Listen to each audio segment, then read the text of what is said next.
በስመ አብ ወወልድ ወመንፈስ ቅዱስ አሐዱ አምላክ አሜን። እንደ አምላክ በሚሆን በአብ በወልድ በመንፈስ ቅዱስ ስም አምነን በእግዚአብሔር አጋዥነት የቁስጥንጥንያ ንጉሥ የቴዎዶሲዮስ ልጅ የእግዚአብሔር አገልጋይ የሚሆን የገብረ ክርስቶስን ዜና ገድሉን ማንበብ እንጀምራለን። ልመናው ይደረግልን። የአምላኩ ክብርም በአገራችን በኢትዮጵያ በሕዝበ ክርስቲያኑ ሁሉ ላይ ለዘላለሙ አድሮ ይኑር አሜን። ቴዎዶሲዮስም እግዚአብሔርን የሚወድ ነበር፣ እንግዳንም የሚቀበል ነበር። ለድሆች ለጦም አዳሮች ባሎቻቸው ለሞቱባቸው እናት አባት ለሞቱባቸው ምጽዋትን ያደርግ ነበር። ቁርባን መስዋዕት ያቀርብ እግዚአብሔርንም ያገለግል ነበር። ሚስቱም እንደርሱ እግዚአብሔርን የምትፈራ ደግ ሴት ነበረች። ስሟም መርኬዛ ይባል ነበረ። ንጉሥ ቴዎዶሲዮስና ንግሥት ባለቤቱ መርኬዛ በመንግስታቸው ልጅ ስላልነበራቸው ብዙ ዘመን እያዘኑ ይኖሩ ነበር። ሚስቱ መርኬዛም ንጉሥ ቴዎዶሲዮስን አለችው፣ ጌታዬ ከእኛ በኋላ ስማችንን የሚያስጠራ መንግስታችንን የሚወርስ ደስ የሚያሰኝ ልጅ ይሰጠን ዘንድ ፈጣሪያችን እግዚአብሔርን እንለምነው አለችው። አሁንም ተነስ፣ ወደ ኢየሩሳሌም እንሂድና ለፈጣሪያችን ለእግዚአብሔር ስዕለት እንሳል፣ ልመናም እናቅርብ። ፈጣሪያችን የለመኑትን የሚሰማና የሚረዳ ሁሉን ቻይ ነውና። ንጉሥ ቴዎዶሲዮስና ንግሥቲቱ መርኬዛም ተነስተው ወደ ኢየሩሳሌም በቀራንዮ ወዳለችው ቤተ መቅደስ ገቡ። ይህችውም የዓለም መድኃኒት ዳግማዊ አዳም ኢየሱስ ክርስቶስ የተሰቀለበት ጎልጎታ ናት። በዚያም ቦታ ተንበርክከው ዓይናቸውን ወደ ሰማይ አቅንተው ደረታቸውን እየመቱ እያለቀሱም እየጮሁም መላልሰው ልመናቸውን አቀረቡ። ለእግዚአብሔርም ስዕለታቸውን ተሳሉ። እግዚአብሔርም ልመናቸውን ሰምቶ የልቦናቸውንም ሐዘንም አይቶ ልመናቸውን አላቃለለም፣ እምነታቸውንም ቸል አላለም። ጻድቃንን አይጠላቸውም ተብሎ እንደተጻፈም በእርግና ዘመናቸው መዓዛ ሃይማኖቱ እግዚአብሔር ከፈጠረው ከምድረ በዳ አበባ ይልቅ የሚበልጥ ደስ የሚያሰኝ ልጅን ሰጣቸው። ንጉሥ ቴዎዶሲዮስም ልጁን አብደል መሲህ አለው። ትርጓሜውም ገብረ ክርስቶስ ማለት ነው።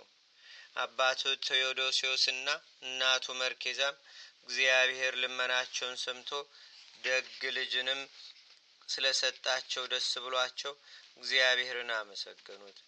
ልጁም አድጎ ለትምህርት በደረሰ ጊዜ አባትና እናቱ ወደ ትምህርት ቤት ይወስዱት ዘንድ ተማከሩ። ወደ መምህር ወሰዱት። ከትርጓሜው ጋር የነቢያትን መጽሐፍ፣ ዳግመኛ የወንጌልን ቃል፣ የሐዋርያትን መጽሐፍና ስለ ክርስቶስ የተነገረውን ሁሉ ተማረ። ዳግመኛም ጥበብ መንፈሳዊን፣ ጥበብ ስጋዊን፣ ሕግና ስርዓትንም ተማረ። ፈረስ ግልቢያን፣ አውሬ ማደንን፣ ጋሻ መመከትን፣ ቀስት ማሰርን፣ ጦር ፍላጻ መወርወርን፣ እንደ እስራኤል ንጉሥ እንደ ዳዊትም ውንጭፍ ማወንጨፍን ተማረ። ሰውን ከፈጣሪው ከምታርቀው ከኃጢአት ብቻ በቀርም ሰው ከሚሰራ ሁሉ ያልተማረው የለም። አባትና እናቱ ትምህርትን ሁሉ እንደ ጨረሰ ባወቁ ጊዜ ፈጽሞ ደስ አላቸው፣ እግዚአብሔርንም አመሰገኑት። አባትና እናቱ በሕይወታቸው ሳለን ሚሳይተን ለልጃችን እናጋባው፣ አዱኛውንም አይተን ደስ ይበለን ብለው ተማከሩ። ከተወለደ 15 ዓመት በሆነውም ጊዜ የሮሙን ንጉሥ ልጅ አጩለት። እንደ መንግስታቸውም ታላቅነት እንደ ሀብታቸውም ስፋት ለሰርግ የሚገባውን ሁሉ አዘጋጁ። እንደ ክርስቲያን ሕግ ሙሽራይቱን አመጡለት። ሙሽራውንና ሙሽራይቱንም በእመቤታችን በቅድስት ድንግል ማርያም ስም ወደ ተሰራች ቤተ ክርስቲያን አገቧቸው። የቁስጥንጥንያ ሊቀ ጳጳሳት አባ ቴዎፍሎስም ቀሳውስትንና ዲያቆናትን አስከትሎ መጣ። ወደ ቤተ ክርስቲያንም ገብተው በሙሽራውና በሙሽራይቱ ላይ የጋብቻ ሕግ እንደሚያዘው ፈጸሙ። አባ ቴዎፍሎስም እጁን በራሳቸው ላይ ጭኖ የጋብቻውን ጸሎት ጸለየላቸው። ቤተ እስራኤልን ካጸኑት ከሊያና ከራሄል የያዕቆብንም ዘር እንዳበዛ እግዚአብሔር ዘራችሁን ያብዛው ብሎ ባረካቸው። በማያይህ ጊዜ የላሜህን ልጅ የኖህን ጋብቻ እንደባረከ እግዚአብሔር ጋብቻችሁን ይባርክ። ታቦተ ጽዮን ስለገባችበት የአቢዳራን ቤት እንደባረከ ቤታችሁንም ይባርክ። የብዙ ብዙ ሁኑ፣ አትራቡ፣ አትጠሙም። የጳጳሳቱ አለቃ አባ ቴዎፍሎስ እንደዚህ ባለ ጊዜ የሰሙት ሁሉ አሜን ይሁን ይሁን አሉ። ከቤተ ክርስቲያን ከወጡ በኋላ ወደ ቤት ተመለሱ። ሙሽራውንና ሙሽሪቱንም ወደ ጫጉላ ቤት አገቧቸው። መንፈቀ ሌሊትም በሆነ ጊዜ ገብረ ክርስቶስ ሙሽራይቱን ወዳለችበት ገብቶ እጇን ይዞ ያልኩሽን ሁሉ ልትፈጽሚ ነይ እንማማል አላት። ያላትንም ሁሉ ልትፈጽም ቃል ኪዳን ገባችለት። ተነስተውም ግንባራቸውን ምድር አስነክተው ዓይናቸውን ወደ ሰማይ አቅንተው እጃቸውን ዘርግተው ጸሎተ ሃይማኖትን እስከ መጨረሻው በአንድነት ጸለዩ። ከዚህም በኋላ ገብረ ክርስቶስ የሙሽርነት ልብሱን አብልቆ ጥሎ ተርታ ልብስ ለበሰ። የሚችለውንም ያህል ብዙ ወርቅና ብር ከሳጥኑ ያዘ። ሙሽራይቱ ወዳለችበትም ሄደና ራሷን ሳማት። ሙሽራ ሆይ እግዚአብሔር ካንቺ ጋር ይሆን፣ ከጠላት ዲያብሎስም ተንኮልም ያድንሽ አላት።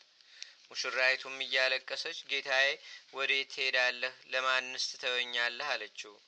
ገብረ ክርስቶስም ለእግዚአብሔር አደራ ሰጥቼሻለሁ አላት። እኔ ግን ክርስቶስን ልከተለው ሄዳለሁ። የዚህ ዓለም ምድራዊ ሀብትና መንግስት ኃላፊ ነውና፣ አንቺ ግን የተማማልነውን መሐላ አስቢ። ያን ጊዜ ፈጽማ ዝም አለች። ከመሄድም ልትከለክለው ስላልቻለች ምንም አልተናገረችም፣ ከእርሱ ጋር የገባችውን ቃል ኪዳን አስባለችና። ያን ጊዜ አባትና እናቱ፣ ሚዜዎቹ፣ ወዳጆቹ፣ አገልጋዮቹ ተኝተው ሳለ በሌሊት ወጣ። ከዚያችም ከሙሽራይቱ በቀር ማንም ማን ያየ የሰማ የለም። የአባታችን የገብረ ክርስቶስ ረድኤትና በረከት አማላጅነቱም በአገራችን በኢትዮጵያ በሕዝበ ክርስቲያኑ ሁሉ ላይ ለዘላለሙ አድሮ ይኑር፣ አሜን። አቡነ ዘበሰማያት